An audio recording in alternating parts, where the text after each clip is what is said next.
Good day, beautiful soul family, and welcome back to Miracles Beneath the Surface. All the honor and all the glory and praise goes to our Heavenly Father in Yeshua's name. Beautiful soul family, this message is entitled Garments. Now, this is from the influence of a message that was recently put out about a vision that I saw.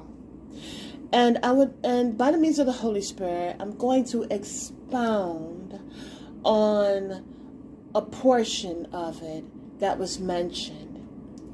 Now, what's so interesting, as mentioned in the last message about garments, as they were standing on that forever long line, the garments that they had,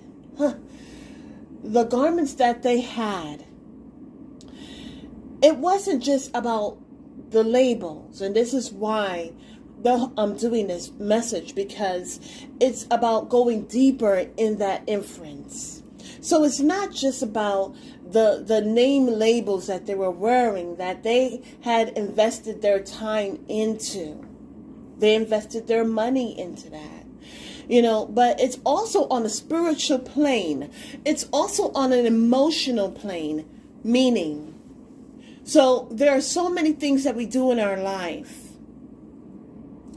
and we may invest time into that.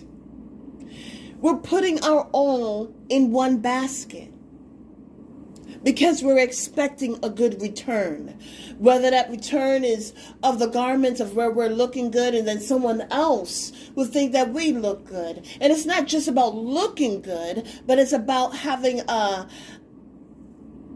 ambiance of luxury, of success, of being debonair, of being beautiful, glamorous.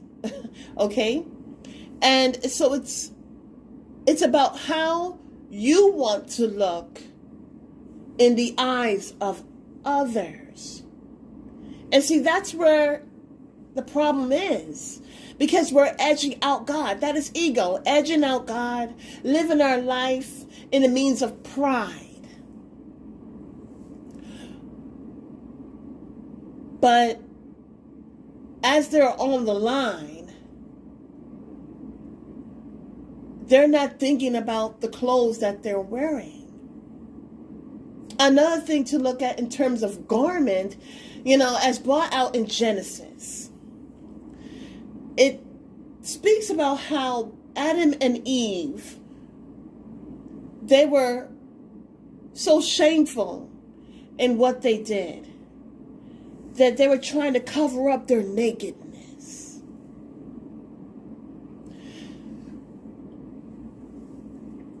You see, they were covering up because they felt like something was missing. And that thing that is missing is their refuge. You see, our King and Savior is our covering. With Adam and Eve, their covering was Yahweh.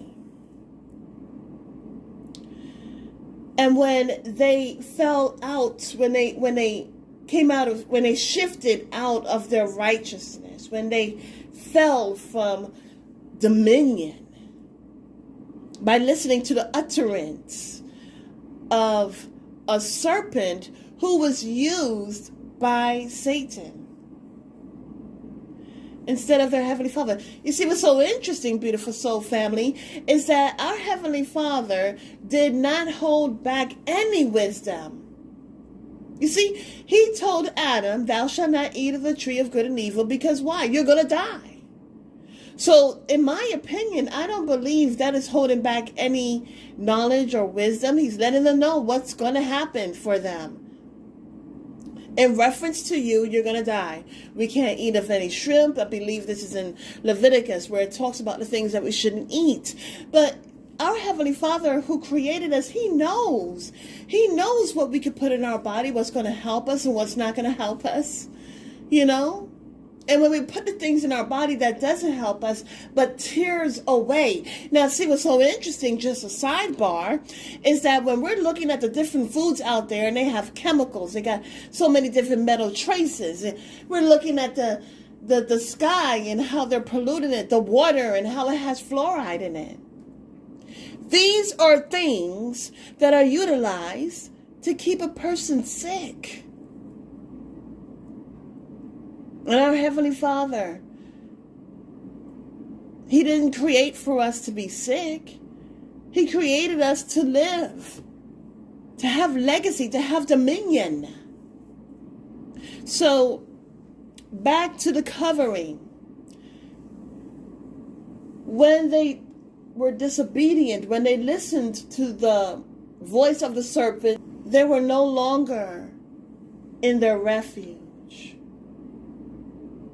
And so because of that shift, because of that disconnect, they felt naked. You know what's so interesting is when you're going through something emotional and you feel like you need to connect to something that is physical in order to fill in the gaps or to put a Band-Aid over it. But one day it gets uncovered and you realize it was just a Band-Aid. There was no solvent. There was no true healing. A person can buy a lot of clothes and they can cover themselves from head to toe. But the thing about it is after doing all that shopping, does it make them feel good? Is the clothes carrying them or are they carrying the clothes? So about the garment, there are so many people who in this world, okay, people in this world who invest in so many things, whether it's physically, emotionally, mentally, but they're edging out God. And when they edge out God, it's still likened to covering yourself with fig leaves. Even Adam and Eve had to take off the fig leaves to receive the help, the nourishment that goes beyond cycles and seasons. You see, the fig leaves were not multi-versatile, meaning it's not good. It won't withstand the cycles and the seasons. And our Heavenly Father gave them garments that will last beyond the cycles and the seasons.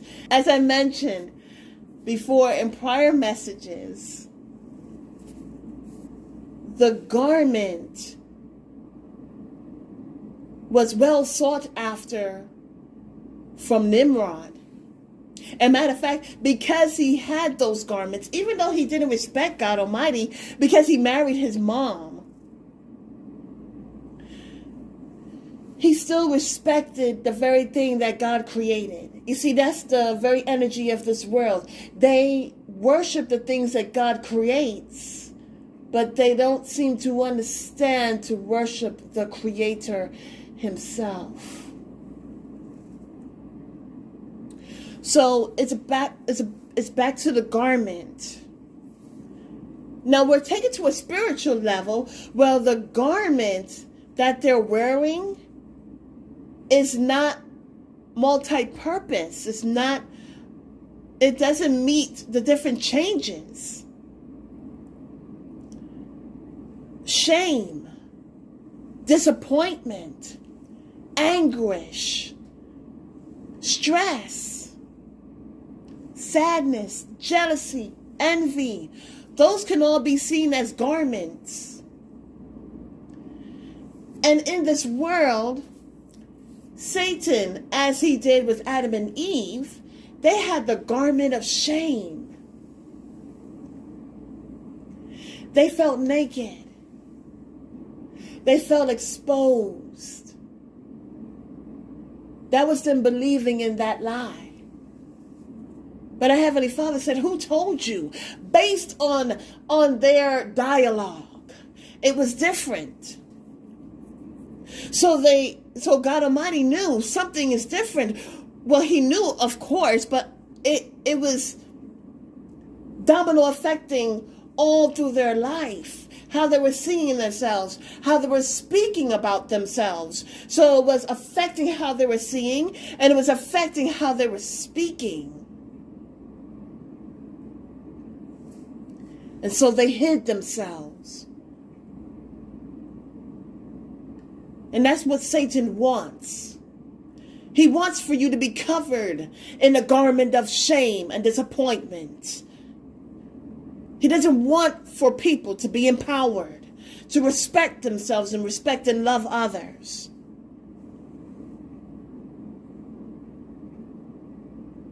But our Heavenly Father, He didn't create us to be in shame and disappointment and grief. He created us out of unconditional love. Our bodies are just on the physical level. Our bodies are fearfully and wonderfully made. He took His time.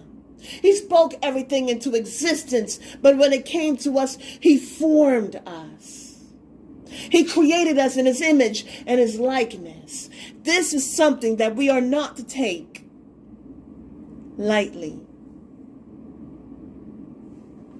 And Satan hates it. That's why he's trying to change the makeup.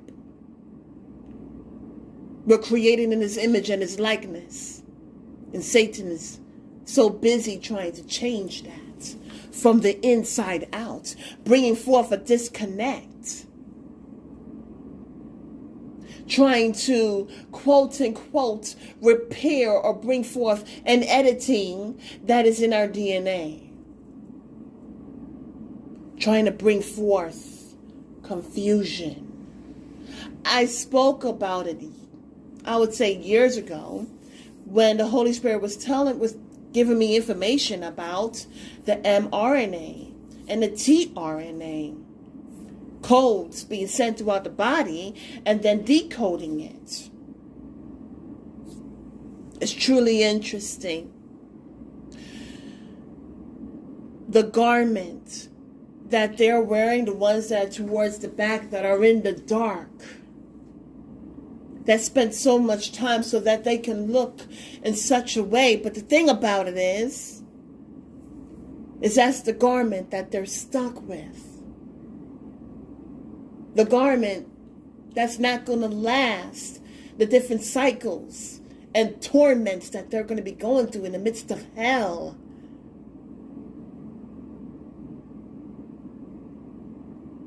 The Holy Spirit is telling me to say, no covering from the Most High Yah.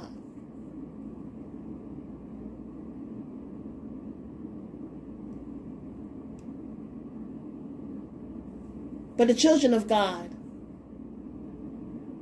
they're wearing one garment, and it's not Dolce & Gabbana, it's not Chanel or any of these name brands, labels, brandings.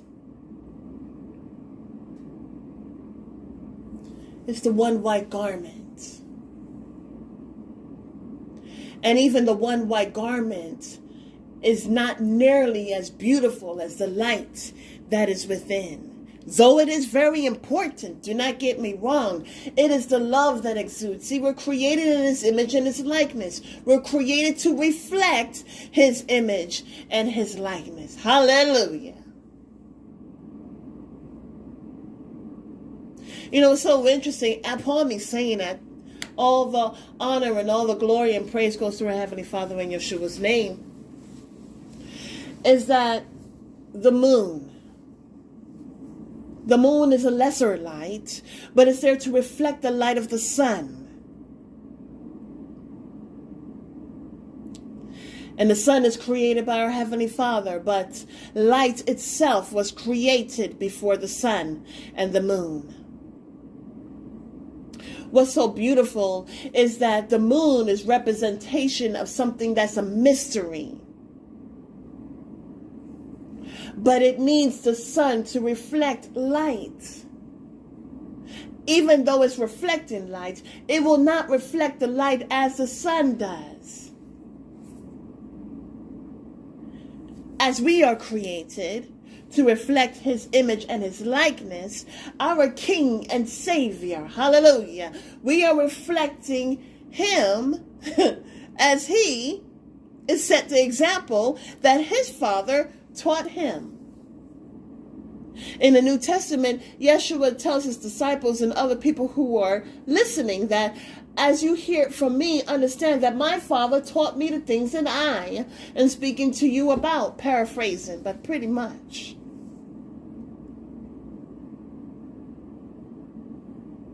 So we're reflecting the representation, the blueprint of the Son of the Most High Yah. And because we're doing that, we're exuding such a beautiful light. We're exuding love. We're exuding the Holy Spirit. Love, joy, peace, goodness, gentleness, faith, meekness, self-control. We're exuding that.